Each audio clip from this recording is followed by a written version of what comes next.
You're listening to the weekly Parsha Podcast with Ari Goldwag, recorded with Hashem's never-ending assistance in Ramat Beit Shemesh, Israel, 5780, 2019. This week's Parsha is Parsha's Toldos.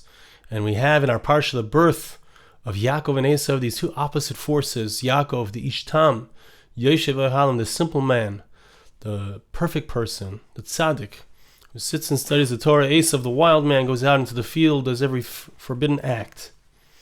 But let's look at the beginning, because whenever we look at the beginning, we understand the foundation of everything. Where the verse tells us in Bereshis Chavhei Chapez that the two babies inside of Rivka, inside of Rebecca's womb, so they were fighting inside. Because of Rashi tells us, Rabbi Seinu Darshuhu, Lashon Ritza, that they were running around. There was movement. When she would pass by the yeshiva of Shem and Ever, Yaakov Ratz Mefarchis Lotzeis. So Yaakov would try to get out. He would move around. There would be a tremendous amount of movement. When they would pass by a place of idolatry, Esav Mefarchis Lotzeis. So Esav would try to get out. Okay, so we see at the very beginning stages of their existence, there was already some connection from Yaakov to what's right, to goodness, and between Esav and what's wrong. Hamaharal Shoel.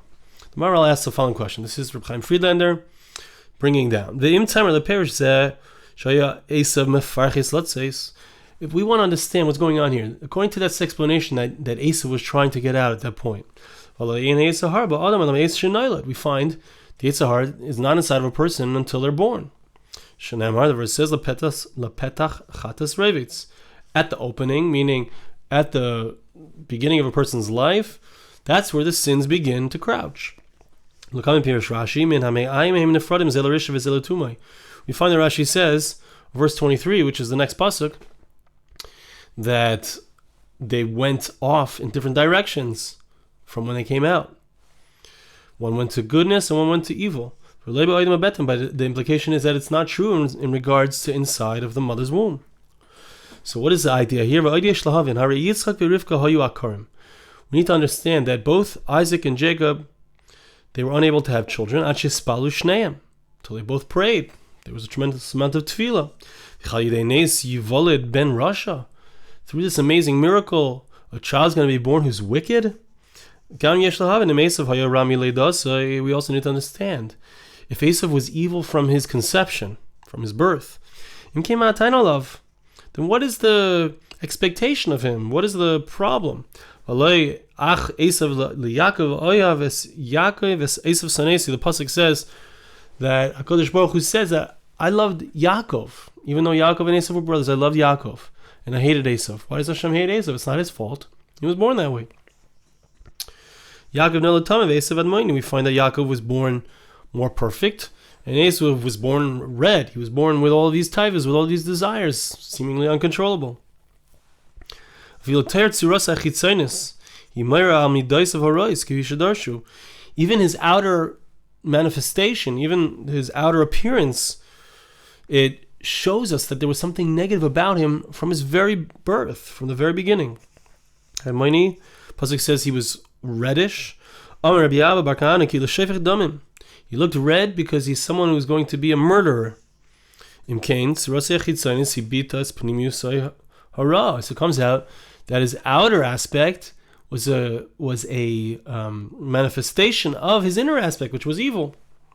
How can you have any kind of taina on him? What did he do? I'm saying it's not his fault. That's what it seems. So now he tells us, he lays down for us one of the most foundational things that we could hear. One of the most foundational principles in reality. Without this, there's no reason that would be on this earth. He says like this,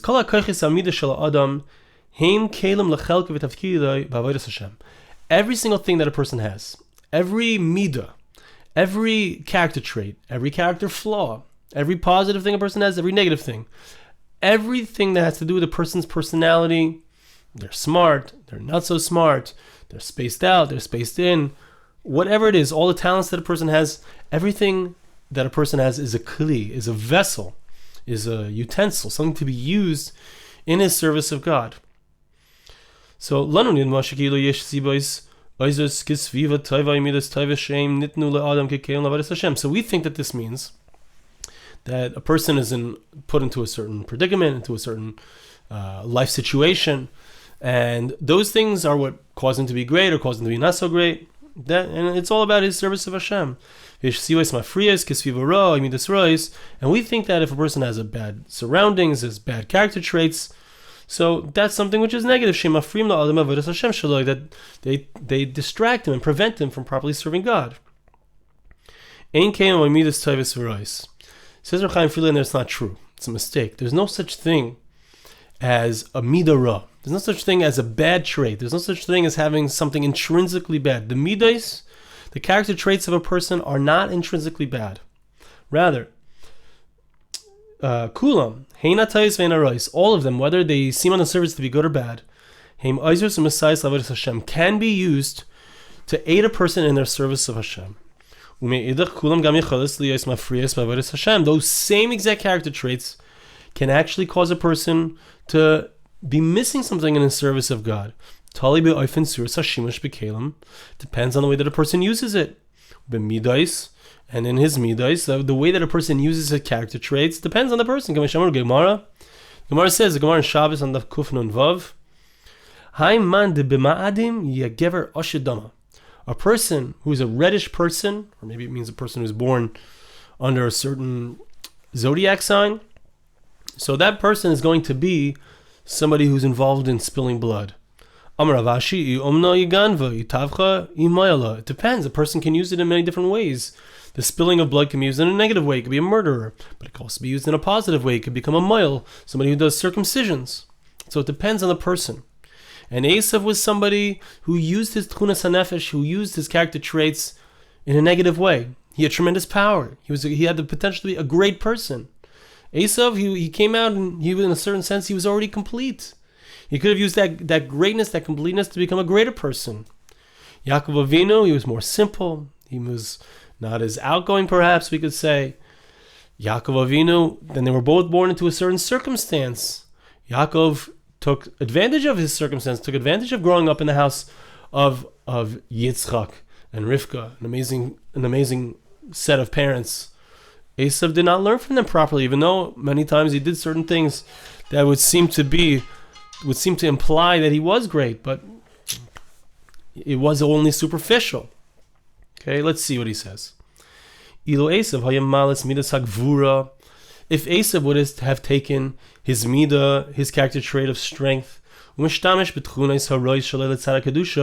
could have taken all the things that he ended up becoming, a murderer and being involved in avodah zara, idolatry, etc. His midas could have been used in a positive way. If he would have taken them and used them on the side of kedusha, he actually would have been on a higher level, even higher perhaps than Yaakov Avinu. Yaakov was naturally a good guy. He was goody-goody, so to speak. He was, if Esav would have taken his negative, or the things that he used in a negative way, but used them positively, so he would have become even greater. If he would have used them for the side of holiness. Listen to what the Gra says. We find that there were two great people, both of whom were kings, one of whom did a certain sin, and as a result of that, he lost his kingship. The other one did two sins, and he didn't lose his kingship. King Saul, Shaul HaMelech, he made a mistake. He didn't kill King Agag. As a result of that, Shmuel told him, Samuel the prophet told him, he's losing his kingship. David HaMelech did two great sins, and nevertheless he did not lose his kingship. Let's see. Shaul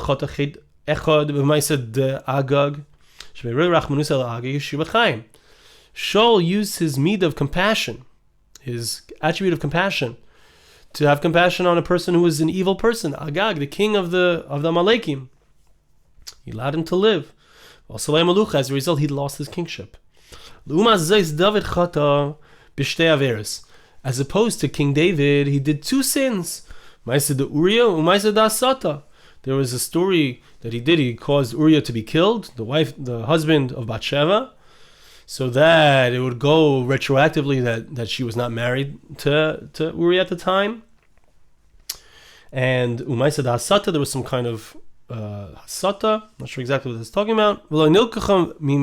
Despite these two great sins, he did not lose his kingship. Who explains the Gra, the idea is David Nemar who had money, King David was somebody who was a red person, meaning he had inside of him a nature which would lean him towards doing things that are wrong. Okay? He had a very tough nature. His nature was to be cruel. Very interestingly, when Samuel the prophet saw him, he made a mistake. He thought, this can't be the one who's going to be the king. He thought that he had a similar nature to Esav. But King David was somebody who was able to overcome his Yetzer Hara, his evil inclination, in all matters.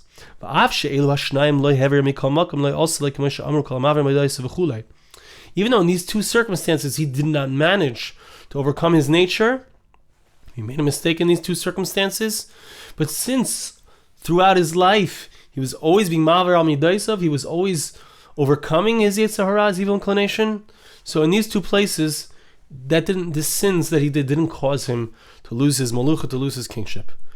David here belahaver al Midaisav. David nilcham kenegativa bevarasam Midaisav, by overcoming his Yetzer Hara, overcoming his natural state, his natural way of being. So he worked hard at that. He fought. 2 times, yes, he didn't succeed. For this reason, Hashem was forgiving. But which it was not the case with King Saul.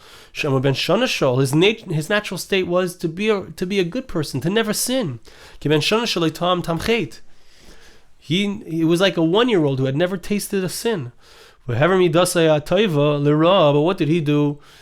In that one circumstance, the reason he wasn't easily forgiven, he wasn't forgiven at all, was because he went to the other way. He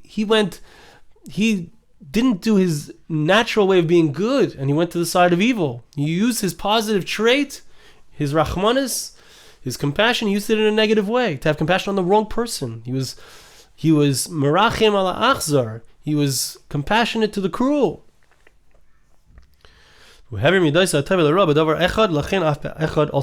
result of this, so he lost his malucha with just one sin. Like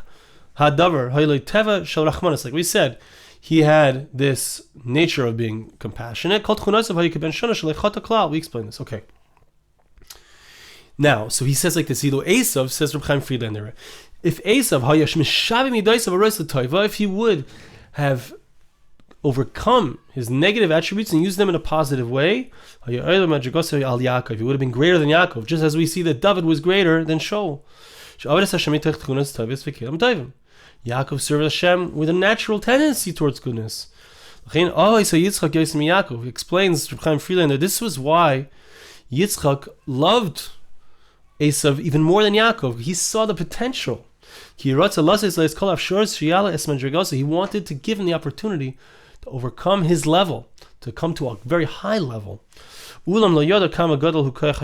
didn't realize, however, how much of a mushchas he was, how negative it was. It wasn't until later, after the story, after Yaakov came in, stole the blessings, and then Esav came in and he saw Gehenna was opened underneath him. That's when he realized that this wasn't the right guy.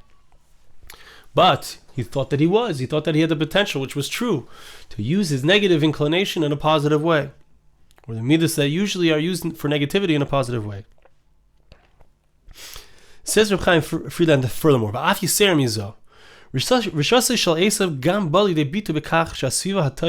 amazing thing. The wickedness of Esav came out, that it came to expression. It was expressed in such a way that even though he lived in a positive situation, an amazing surroundings, the positive situation that he was, Yitzchak and Rivka and Yaakov, his brother, all these people, tzaddikim around him, it did not help him to raise him up in the service of God. In a certain way, it's harder. It's harder to be a good guy living amongst good people. Why?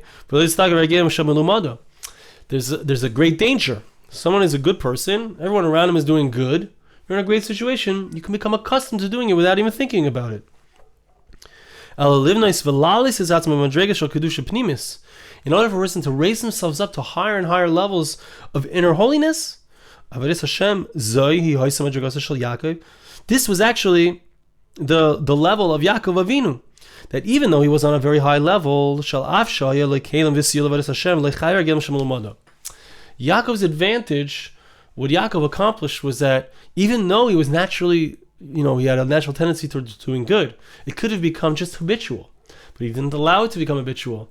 It was something that he did. He was always being mechadish. He was always doing something brand new. He was making it new. He was doing it in a way which was proper. Esav, however, in comparison, his purpose was to take his negative attributes and to direct them into the service of Hashem. So, and not to live in his own habitual way. For him, it was actually easier for his surroundings to help him in that regard. So, nevertheless, even though he had more potential to be helped in his way to become a greater person, it didn't work. It didn't work out that way. He didn't do that. Okay,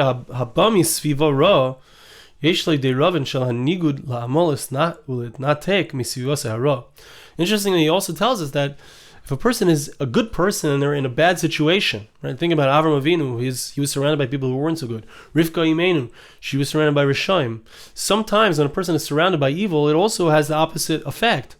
That when a person tries to be good, he knows he needs to fight against the whole situation that he's surrounded by. So sometimes it can be to his advantage. The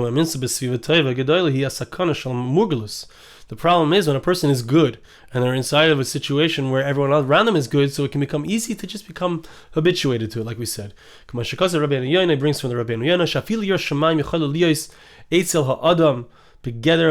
that even when it comes to fearing heaven, it's something that can become done without thought. There's a pasuk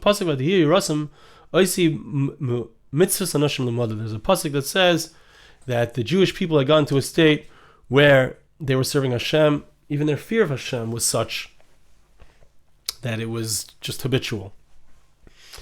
Okay, so now let's see. And here we're coming to the wrap-up. When a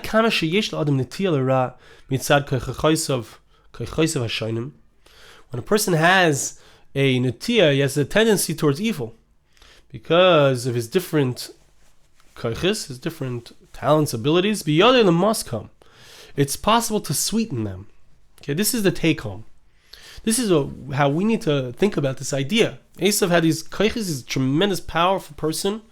He used it for negativity. He used it for bad. He used it for evil. Every single person has a mixture of different koiches, different powers, different abilities, different natural states, different middos, different character traits. So there's a way to sweeten them. This is the purpose of a person in the service of God. This is what we're here for. How do we sweeten them? How do we sweeten the evil inside of us? The Gemara in Kedushin on Daf Lamed Aleph says that there's an idea that Hashem created the Yetzer Hara, the evil inclination within a person, the negative attributes of a person. But Hashem also created an antidote, a way of fixing the problem, and that's the Torah. The Torah is the Tavlin. The Torah is the antidote. A Tavlin, the Matek, is a Yetzer Hara. It is the antidote to sweeten the Yetzer Hara. The Torah directs us how to use our spiritual abilities and our physical abilities in the proper way. By learning the Torah and working hard at it. This is the only way to sweeten the Yetzer Hara. Interestingly, there's a Gemara, I believe it's in Masechah Shabbos, that says that if not for the fact that the Torah had been given to the Jewish people, we were so tough. We are such a tough nation that we would have destroyed the entire world. That's our nature, to be tough. The Torah is what calms us down, what directs our koiches, so that we do the right thing. Okay, when a person uses these utensils, a person uses the Torah and he directs all of his kaiches, all of his abilities, he sweetens his negative attributes. An amazing thing. Even if a person doesn't completely succeed, so then a person, like David HaMelech, there were times when he didn't succeed, right? So sometimes we won't succeed. It doesn't always work out for us. But we try our best. We use the Torah, we direct it with the Torah's path. We try our best. If we fail sometimes, it happens. But obviously, this is speaking specifically where a person has made every effort to overcome or to redirect his Yetzer Hara, his evil inclination. And then just to wrap up here is Hagon Rabbi Yisrael Salanter Zal. He brings from Rabbi Yisrael Salanter, the one who originated the Mussar movement, Mevar Maimer Chazal. He explains that which Chazal say in Kedushin Daf Lamed. In Pagah B'Chama Nuvel Zeh Mashchel Beis HaMedrash, we find our sages tell us that if the Yetzer Hara, he starts up with you, what do? You drag him into the Beis HaMedrash. You drag him into the place of learning. L'chol chayli, l'chol midora, yesh la es Beis HaMedrash shala lefrat zeh. Every single negative attribute of a person, walk into the Beis HaMedrash, there's something to fix it. There's some way to fix that negative attribute. L'shani says to change that negative character trait. Bifrat zeh in this specific area, and to change it to good, to use it for good. Limud hamussar hu oila al kulana. Says Rabbi Yisrael Salanter, the learning of Mussar, learning the concepts that are contained in the Mussar from Yishar, Mechavis Halavavis, Madregas Adam, as we've studied together. So these help a person to turn it around to good. Who base hamedrash livkoya timtum alev. This is what takes out the hardening of the heart, the things that block a person from their spirituality, from doing what's right. Regards Yudalid Haisif. The last final point he brings is also from Rabbi Yisrael Salanter. He says in the 14th letter, trying to change from evil to good without studying Mussar, it's like trying to see something without an eye, and trying to hear something without ears. How do we change our negative attributes? It's by working on ourselves. It's by learning Mussar, by learning those books that speak about the character traits and how we're supposed to redirect them and focus them. When we see something inside, when we hear a shir, when we read a sefer, it's extremely powerful and it helps us. It's not just, sometimes we talk about things or we think about things, we realize we're doing something wrong, but when we read about it, it's just a different thing. It has a different impact on us. It reaffirms our commitment to being greater people. Besides for Mussar, says Rabbi Yisrael Salanter, says Rabbi Chaim Friedlander, there's not another way to change our negative attributes. Bottom line, I want to bless you, and I ask you to bless me. Hashem should help us to recognize the places where we need to improve, to recognize the negative attributes of ourselves, to realize that those very negative attributes can be used somehow in our service of Hashem. We just need to figure out how. Hashem should help us to indeed figure that out, to learn the right svarim, to hear the right shiurim, so that we can become greater people. Thank you so much for listening. Have a wonderful Shabbos. This podcast was made possible through the gracious donations of listeners like you. For more podcasts like this, please visit www.arigoldwag.com or search on iTunes Ari Goldwag.